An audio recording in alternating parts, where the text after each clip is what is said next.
I'm Lisa Raleigh, and this is your Wake Up Call.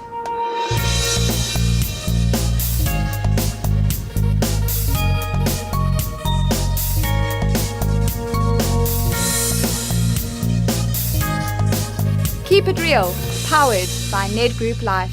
Let's make it happen. Healthy relationships are fundamental to us as human beings, which is why we asked Ellie Murray to help us reveal some of the secrets about healthy connections with others.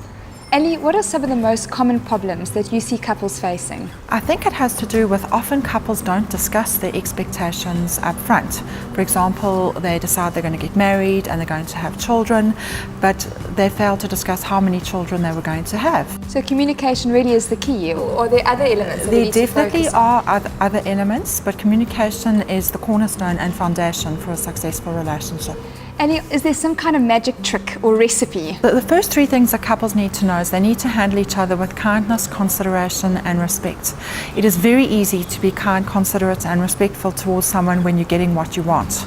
The challenge comes in to be kind, considerate and respectful towards someone when you're not getting what you want.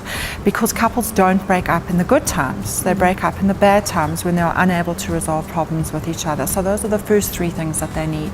The next three things that they need is they need to learn to communicate well with each other, they need to learn to problem solve well with each other, and they need to build the romance and intimacy into the relationship. You frequently get couples where they communicate well with each other, they resolve problems well with each other, but they don't build the romance and intimacy into the relationship, and ultimately they'll end up becoming good friends. We'll change our lives for romance in our 20s, but what you start to find is as we start to mature, that's not possible. People become selfish as well. We become more selfish. However, our assumption still is that romance is something that happens spontaneously, and often the result of that is couples don't implement romance into their lifestyles. And that's when you start to find that they'll end up becoming good friends, really good friends, but they haven't built the romance into their relationships. But you don't want to be married to your best friend or your brother. You want to be involved and inspired and in love, surely. In our 20s, you find that the way romance works is usually it is this way up. But as we start to mature, it works this way. The person that holds your head is the one that holds your heart and the one that you give access to everything else to. So when you said making time for romance, would you suggest maybe a date night? A date night is great, but what often happens is people go on a date night and they'll end up doing the same date. What I found with a lot of young couples and more mature couples is that the biggest thing that we fear in relationships is rejection.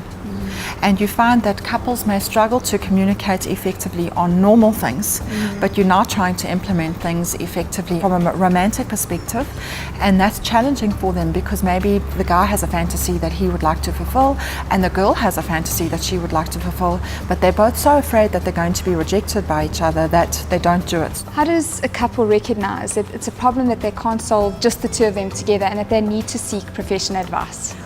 It's interesting, but you often start to pick it up on the romantic side of the relationship, where couples will phone in and say, you know, we're just not having as much fun as we had before. Things aren't as romantic as they were before. Can't you just teach me how to do something quickly? We'll just fix it quickly.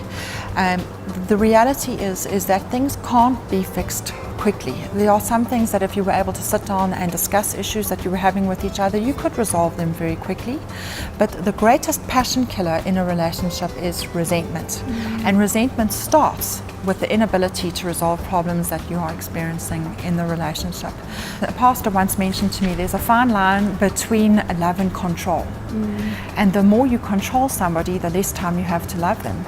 And the more you love somebody, the less time you have to control them. And now for today's financial savvy tip. Focus on financial freedom. Save a portion of your income first, and then you're free to spend the balance. To find out more about today's show and our featured experts and the chance to win awesome daily and weekly prizes, log on to keepitreal.coza.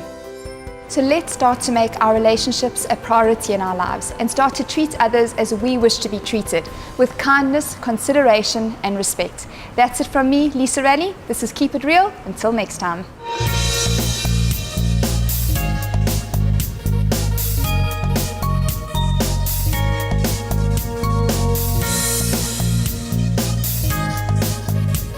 Keep It Real, brought to you by Ned Group Life. Let's make it happen.